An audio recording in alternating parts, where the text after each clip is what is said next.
631 nanometers. Now I'll tell you why that's interesting.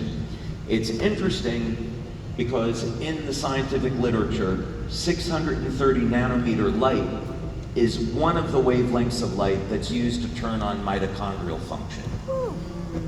And 440 hertz is not.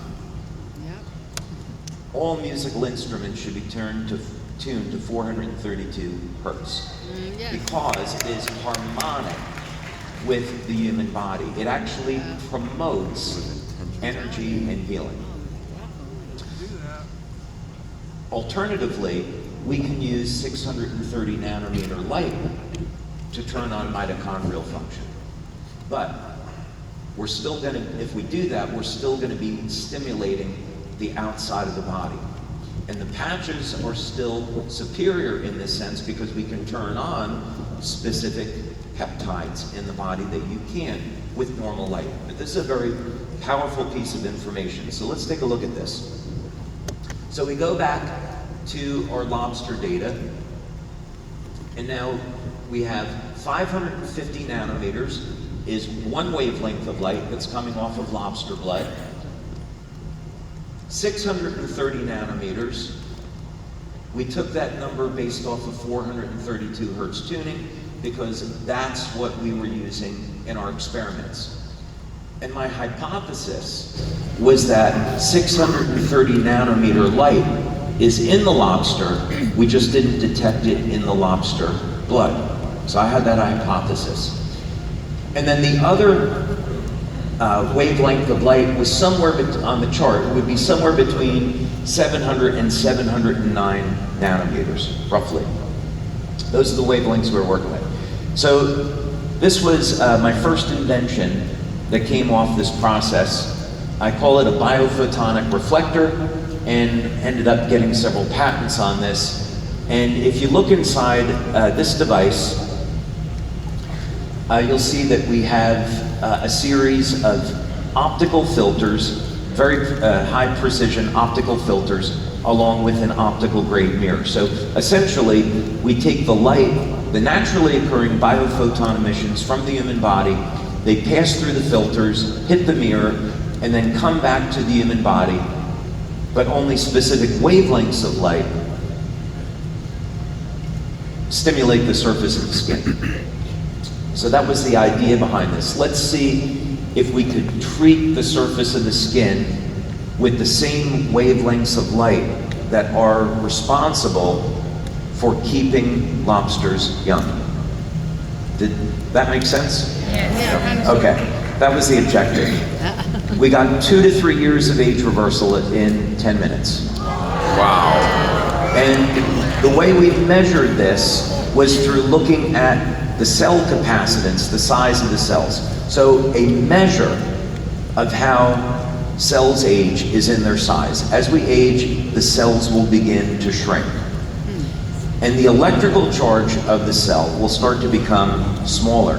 It's one of the mechanisms that's not well known about how a healthy cell goes and becomes cancerous tissue, and how ultimately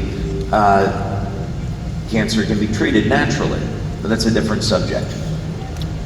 So we can correlate aging to the electrical charge around the cell.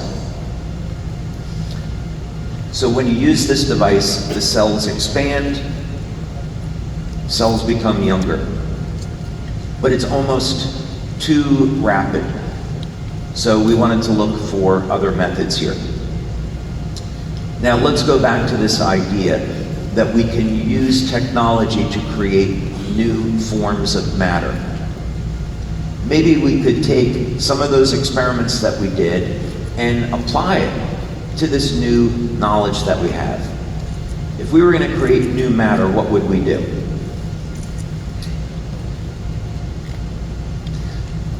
Hydrogen, as it turns out, has a metallic state.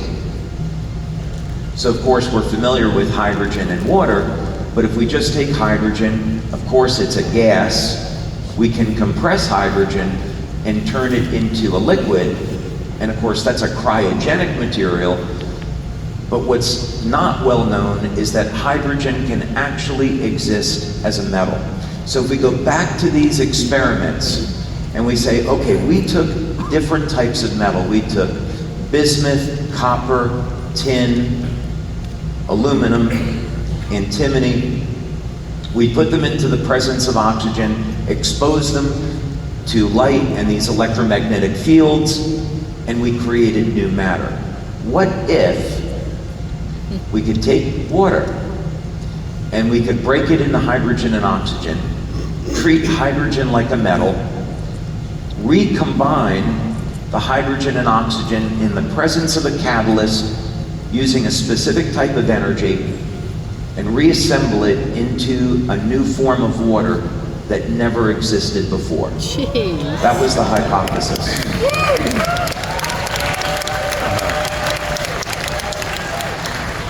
So if we could achieve this, what it would literally mean is that if we could do it, we could create a new type of water that had photons of light embedded into the bonds of the water, so that when you drank the water, it would release that light into the body. That was the goal here.